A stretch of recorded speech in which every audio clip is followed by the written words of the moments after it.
Welcome to Suffolk Matters, where all of Suffolk County meets the men and women of Suffolk AME.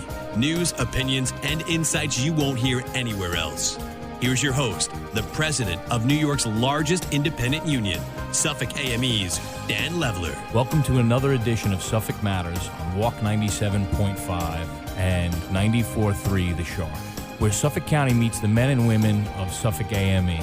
News and views you can't hear anywhere else. So my guest this morning is Dan Lloyd. He's the founder and president of Minority Millennials. Dan, thanks for joining us this morning. Yeah, absolutely. Thank you for having me on the platform. I love it. Yeah, so let's just start out. Minority Millennials. What is that? What gave you the vision to start that? And let's just go with some history. It's a tongue twister. I still get caught up saying it sometimes. It's the two M's. But Minority Millennials, we started in 2017. So we're actually celebrating like an extended 5th year anniversary. Initially, honestly, it was just to bridge the gap between policy and culture. Mm-hmm. So a lot of my colleagues, I'm a political junkie. Like, I love it. House of Cards fan. Right. All the political things you could ever watch. So I'm obsessed with it. Anytime I talk to my friends or colleagues in my circle I grew up with, none of them had any interest in local government. Most of them didn't even know who the Town of Babylon supervisor was or our Suffolk County executive. So it was getting a bit frustrating, and there was a lot of developments and projects going on. So I told them we have to figure out how to really inject our voice and our interest into the future of Long Island. And we came up with Minority Millennials because that's who we were. Right. And our first event was actually with the Town of Babylon at the time. Tim Sini was running for DA.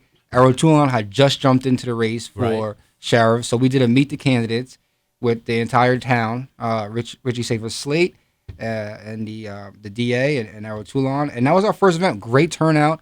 And it was a unique conversation between our demographic, which is primarily 18 to 35, African-American, Hispanic, Muslim American, and Asian American, and elected officials. And from there, it grew into who we are now as a 501c3 organization. Awesome. And there's, right out of the gate, there's parallels, right? I can see, so Suffolk AME, we represent public employees. That's our population. But we also have a strong interest in this stuff. And every year, we go through and we hold screenings, not even just to meet the candidates situation. We sit down and we screen and we ask all sorts of questions of all the candidates to try and decide, who's going to be the best for the working people in Suffolk County. And then we go on the radio and we tell everybody what we found, because we realize that, most people weren't getting their news at all. Right? They didn't know who the candidates were, just as you spoke to. Yeah. They didn't know what the issues were. They didn't know the projects that were going on. But all of these things were going to have a strong impact on their lives. And they just didn't know and understand. And so to have the ability to sit down and explain how extensive our screening process was and how we arrived at our decisions helped inform people that otherwise wouldn't even know, okay, these candidates are running. Yeah. And when you talk about the millennial population, and specifically minority millennials, that's a group of people that, it continues to grow, continues to be affected by policies, right? Yep. And, it's very easy to find the millennial and talk to them about the state of the world today and why, you'll see articles out in the world that'll say things like, millennials don't care about raising families. But when you talk to a millennial, yeah, they'd love to. They just can't get enough money to keep the lights on themselves, much less bring someone else in.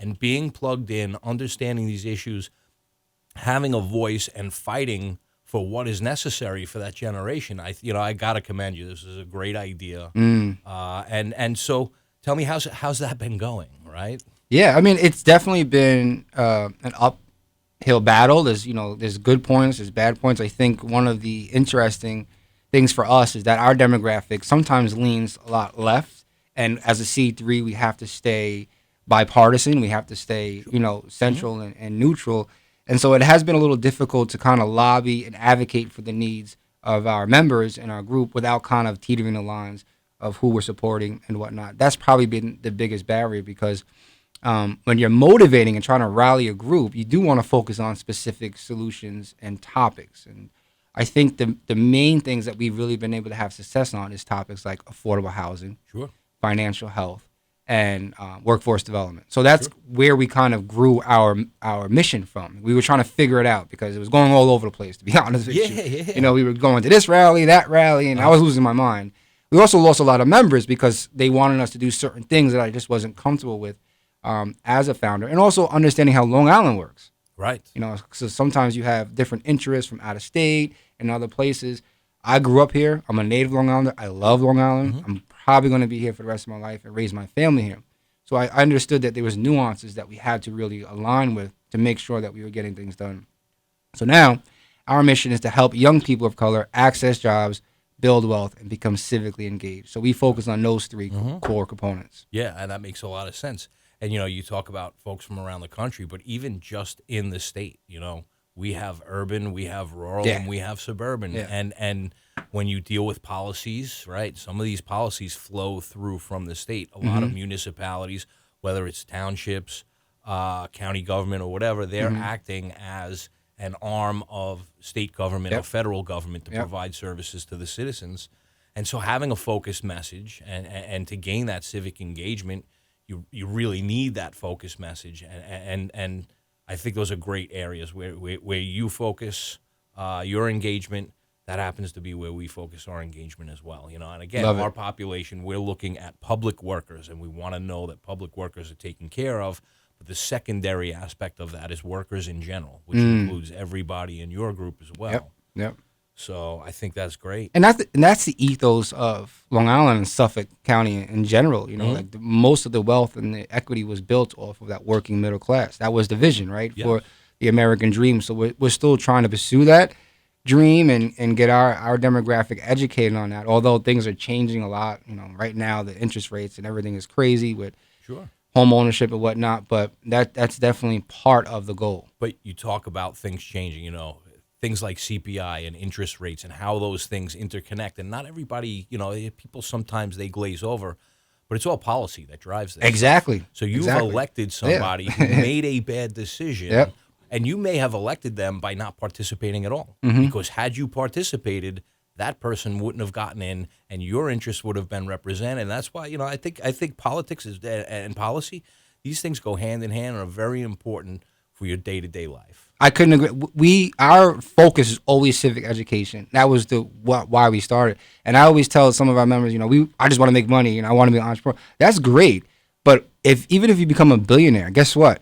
They're going to start asking you to donate. They're going to start asking you to fundraise. They're going to start asking you. So you're still going to get intertwined somehow, some way politically. So why not be civically educated from the rip, from the start, so you really know, how to move and how to navigate. No, it's very important. And, you talk about being stacked against a billionaire. Let's say someone does become a billionaire. Well, then they're a billionaire, and they would be engaged, right? And Exactly. It's going to be in their financial best interest to do so. Exactly. These other populations, you're talking about, whether it's from the AME perspective, just general working people who happen to work for the government, or you talk about minority millennials, we can come together in a group. And we can put together our resources, and we can figure out through, the things we participate in, the things that we protest, the things that we educate people on, how to engage this system. Maybe not quite the same way that a billionaire would. A billionaire just pays some crazy expensive PR firm to place a bunch of articles across the country to try and trick everybody into thinking like, no, this is fair, this is good. Jeff Bezos deserves an extra $300 billion while his workers can barely survive. There's a lot of money that goes into convincing people of that. But we, the people, know that that's not the case. And I think more and more, if people understand this process and engage in this process, we will turn the tides on, I think, our true enemy, right? So the true enemy, other than ignorance, right? So just the concept of ignorance and not knowing what's going on, that being an enemy in a way. The true enemy is those handful of people, and I mean, I'm talking a very, very small amount of people that have almost everything. They control everything. They control what you can hear. And I'm not deep stating here. I am not. This is not conspiracy stuff. When you have hundreds of billions of dollars, you can decide what products do and don't get made, and where they get distributed, and who gets them, and whether or not they're actually going to be healthy for people or not. And if you have a product that's going to make you a bunch of money, but it's not necessarily good for people, but you can control regulators, all of a sudden things, seem to move in that direction. And I think it's incumbent on us, the people, all ages, all groups, to really get plugged in and say, absolutely not. This is not going to stand. We need a hope for our future. We need jobs that are going to gainfully employ us. You talk about that path to the middle class, right? We've said this about unions for the longest time. Unions are a path to the middle class. But the fact of the matter is they're the squeeze on everyone, the day-to-day everyone. And going back to the earlier point about millennials just in general, and the myth that's out there that they don't want to do certain things. Yes, they do. They need to be able to afford to do Exactly. So I'm going to get off my soapbox. Yeah. And we're going to go back to the interview. But when you talk about volunteerism within minority millennials, what does that look like? What kind of volunteerism do you have, and what types of things are you engaging in? Yeah, right now, next week, we're doing a week-long Gen Z voter education campaign. And we have 5 to 6 volunteers that are going to be running that. It's purely virtual, so it's Monday through Friday. But at capacity and bandwidth, you know this, that it's really difficult to do a lot of campaigns by yourself. And so you need people that are really engaged, but are passionate about what we're trying to accomplish and are passionate about the mission. So a lot of our volunteers help us with our events. We had an event last week at Farmingdale. Mm-hmm. We had almost 12 volunteers that just help with basic things like setup, registration, outreach, helping with the newsletter, helping with designs. At this point, it's really just getting the message out and having kind of like a clear focus on what it is that we're trying to accomplish. And the volunteers also become advocates. They'll share a post on Instagram, which is incredibly powerful. Mm-hmm. They can refer a friend to our organization. Also, we do a lot of workforce development. As I mentioned, we're doing a campaign right now with Opportunities Long Island. Mm-hmm. So our volunteers can help spread that message and just getting the message out to a lot of different people and perspectives. So that's probably the biggest thing right now. And we're actually trying to translate our volunteers into more dedicated members so we can directly provide our access to information and references to them. Yeah, it makes a lot of sense. Yeah. Hey, listen, you guys, as a group, you engage in a bunch of other groups as well. You get involved in other things. A lot, and, yeah. Yeah. So, why don't we just go through a couple of those different initiatives that you get behind and bring your population behind? Yeah, right now I'll focus on what we're doing with workforce development. So currently we're partnering with Suffolk County Water Authority. Mm-hmm. And so we highlight the entire authority, what career opportunities there are. We help kind of streamline a message that we know will fit with our demographic on social. We create the pipelines, and then we gather the resumes, and we're able to literally distribute those talent, and specifically diverse talent, to Suffolk County Water Authority, where there's equity in, again, middle-class working jobs and positions. So that's one that we're doing right now. We're doing, again, with Opportunities Long Island, we're launching about their pre-apprenticeship program. Sure. How can we get more traditionally underserved individuals into the union, creating that message, creating that pipeline, and also showing the data that we are actually being able to service a number of individuals that may not just be educated on this opportunity. And as far as financial health and more social events, we've partnered with Citibank, we are partnering with M&T Bank, a lot of banking institutions on financial health, financial literacy, affordable housing. So a lot of public-private partnerships, depending on what's the need. If it's workforce development, most of the time it's recruiting and it's diverse talent pipeline. We also are tapping into offshore wind. This is a big emerging industry. Yeah.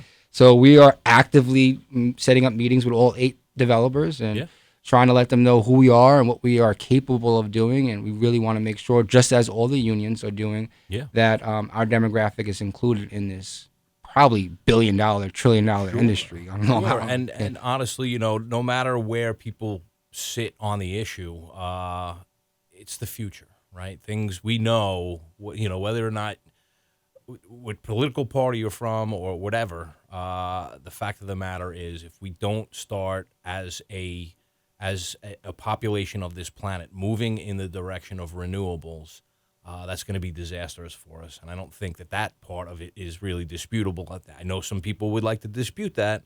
I don't think it's disputable. Yeah. And so that being an emerging industry that really is going to be needed globally, you're going to find people that you can get engaged in that line of work and who can move up and basically go anywhere and do this type of work. I mean, when can we ever say that we were alive in an emerging industry like this? Right. I mean, I know I can't, Yeah. but and also cannabis, right? So there's two huge industries right now There you that go. we're trying to tap into and make sure that our members are educated on. We just helped a young individual that had charters in the past, but was also a successful entrepreneur, already has a hemp retail business.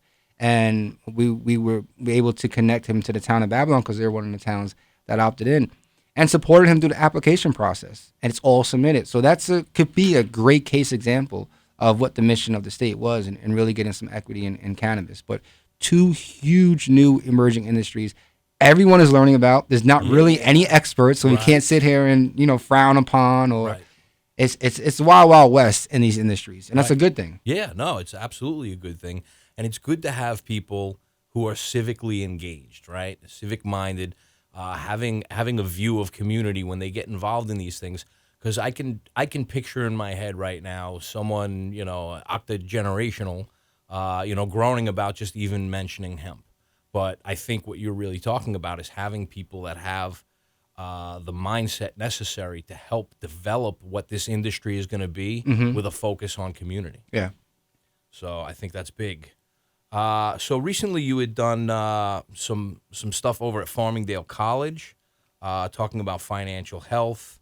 And why don't you just give us a little rundown as to what that was and Yeah, that was actually, really, really cool event. I was nervous though, I'm not gonna lie. Mm-hmm.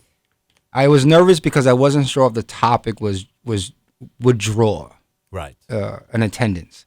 And we really in a season where we want to show that our members are interested in what's going on. You mentioned volunteerism. So I've been blessed to serve on a lot of regional boards in representation of minority millennials, from the Long Island Regional Development Council to United Way to CDC Long Island, Discover Long Island. Right. But with that responsibility, then we have to deliver, right? Yeah. If I'm saying that we have this group that's really active, we also have to then show that, all right, they are real. They're really a movement. So I was a little nervous, but again, it was sponsored by Citi. It was our Ideas Impacting Cultural event. This focus was on financial health at Farmingdale. Right. And shout out to Dr. Nader. Okay. Was incredibly supportive and helpful with the process. It's a steakhouse, so the permitting was insane. But we had almost 200 RSVPs for it, and almost a little over 100 people attend the conversation. So it was really, really good to see that people that came were eager and really hungry to learn about what financial health is. Right. And this could be a broad spectrum, and we really wanted to make it open and vulnerable. Some people already have investments in the stocks, and some people are just trying to reduce their debt income.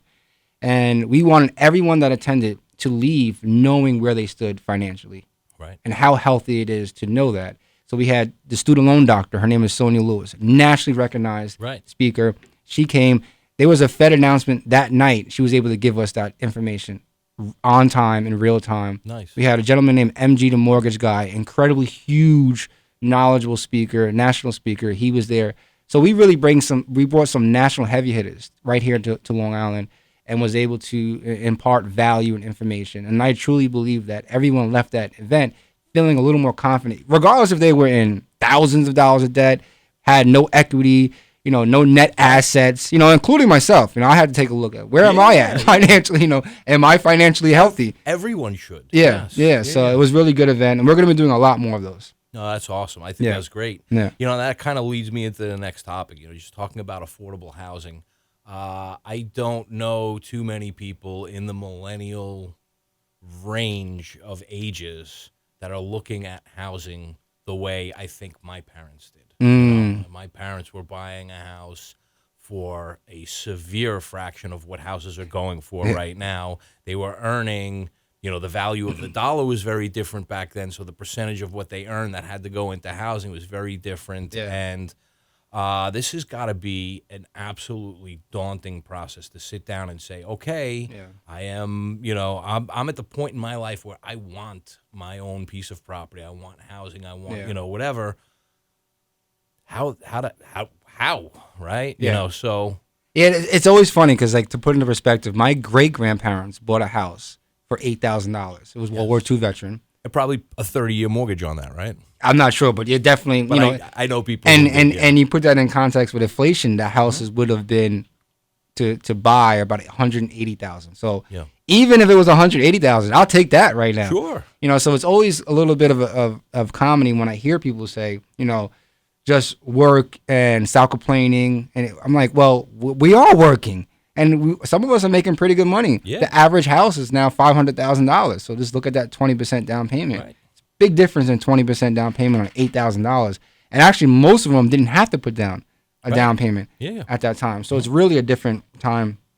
With what we're doing around affordable housing is, again, understanding the nuance of Long Island. So we do work with regional organizations like Regional Planning Association, but at the same time, local leaders like Eric Alexander and advocates about what does that look like for Long Island. It was meant to be a suburbia. We're not looking to destroy that. We're just looking to see how we can modify it to help other people attain the American dream. That was based out of Long Island. But we can't do that if we're not able to afford that. So some of the solutions that we are trying to propose is even local policies in Suffolk County, where maybe we do things like essential worker or workforce housing that would give individuals that are working in first responders or with counties and local government employees some incentives to get less money down on a house, or even some of their taxes subsidized based upon that they're living here and investing into the county. We're also looking at how we recognize AMI. Right. AMI sometimes can get really distorted. So on a federal level, we spoke with Garrett Onwood from Senator Schumer's office. How can we really define what that is? Because a lot of times the developer would set AMI at 120% and say that's affordable. But it's $100 less than market. Right. And that market one bedroom was $2,500. Yeah. So, CDC Long Island is one of the boards that I represent minority millennials on. They're doing a project in Port Jefferson. And I think that's a great example of what we need. Right. They have 30% AMI, 60% AMI, and 90% AMI. That 30% AMI for one bedroom is $786. That 60% now goes up to $1,800. So big difference. Sure. And then that 90% balloons up to $2,800. Right. But it gives individuals options that are realistic to their income. Right. And so when we talk about affordable housing, it's not necessarily low income. It's not necessarily Section 8, although those are components to it. Sure. But it gives working Long Islanders, Yep. Suffolk County residents, Nassau County residents, the opportunity to stay on Long Island and then eventually purchase a single home. We did a survey with the Town of Babylon IDA. 90% of black and brown millennials want to own a single family home. Yeah. So there's still a lot of interest Yeah. in that. It's just the journey or the progress to getting there has been fuzzy and basically, a little daunting. It could be depressing. So Yeah, and I will say, this just brings us back to the beginning of our conversation, how civic engagement and policy and policymakers all intermesh, right? It's everything. And years and years and years of people, maybe picking bad elected officials. We'll call them politicians if they were bad, and and the different policies they allowed to go into effect, the way the markets moved around, the way regulators didn't step in and stop certain things from happening, or repealed rules that protected things from not happening, and now they can happen, and all of this stuff has really ballooned us to this point. Yeah. Where you're talking about now, again, when you're talking about affordable housing, you're talking about real people with real jobs, with real families that really want to be part of the American dream, right? We're not talking about whatever caricature people may have in their head to say, okay, affordable housing, I know what that is. No, you don't. That's not what this is. This is real people, real families really wanting to engage, want to be part of their community, want to be part of the American dream, and they need the ability to step in and do that. Yeah, right? yeah. And you talk about, so you have 90% of folks being interested in getting a house, but if the starting rate is $500,000 and you don't have a job that provides $500,000, I can hear in my head, some people out there like, well, you should just get a better job. And I'm a union guy, and that drives me absolutely nuts. Like when people talk about fast food work, and they're like, oh, well, that's like, a high school kid job. High school kids are in high school. When you go to lunch at fast food and get fast food, those are not high school kids working there. Yeah. And so, And plus, when you talk about working, so there's some individuals, again, let's say you're making $90,000 or $100,000. Sure. And you're a family of four. your wife may or may not work, or your significant partner, however it may be, your family structure, that $100,000 is not equivalent to what it was in the 70s or 80s. No. So when you talk about AMI again, a 90% AMI for a family of four, that is almost $3,000 for a 2-bedroom apartment. Mm-hmm. So really, how much harder do you expect an individual to work based upon what the income is for the area and for the region? You know, Right. you actually need to be making $200,000 for a family of four. Yep. And don't we want families on Long Island? We do. So, you know, we have to give and take here. Right. Yeah. And listen, when you know, I mean, New York State minimum wage is at $15.